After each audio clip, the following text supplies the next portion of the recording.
Hello everybody welcome back to my another video.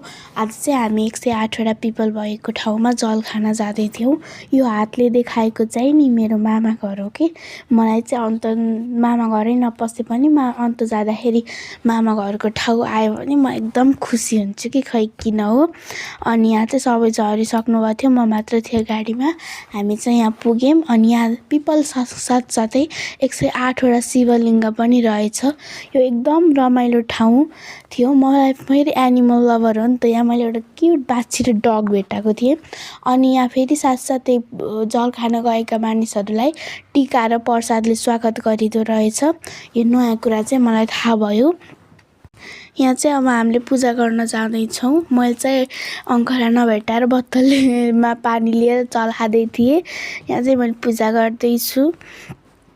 एकदम रमाइलो ठाउँ भन्न खोजेको, पिकनिक खान पनि धार्मिक स्थल पनि सबै के। अनि चाहिँ यहाँ हामीले प्रसादको रूपमा चाहिँ 1 कुन्टा चढाउने भनेर 1 कुन्टा चक्लेट र फलफुल लगेका थियौँ।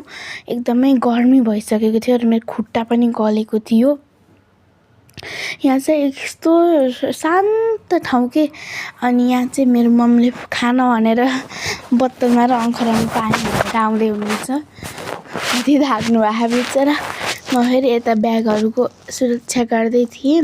अनि चाहिँ म एकदम बसिरहेको थिएँ। अनि चाहिँ मम्मीले मलाई जामिन त्यहाँ मन्दिरमा भनेर लैजानु भयो। यस्तो राम्रो मन्दिर, पानीको बिचमा भएको, अगाडिको नागको मन्दिर, नाग पुर्णे मन्दिर हो क्या यसको नाम। एकदमै राम्रो ठाउँ थियो, मलाई धेरै नै मन पर्यो। अनि पछि चाहिँ यहाँ चाहिँ यस्तो गण्डकी र यसको पानी चाहिँ मलाई सेम धमिलो लाग्यो कि अस्ति आएकोले पानी आएकोले। अनि हामीले पूजा गर्न थाल्यौँ, मम्मीले पनि पूजा गर्नुभयो। अनि पछि चाहिँ अब हामी यत्तिकै बसिरहेको थियौँ।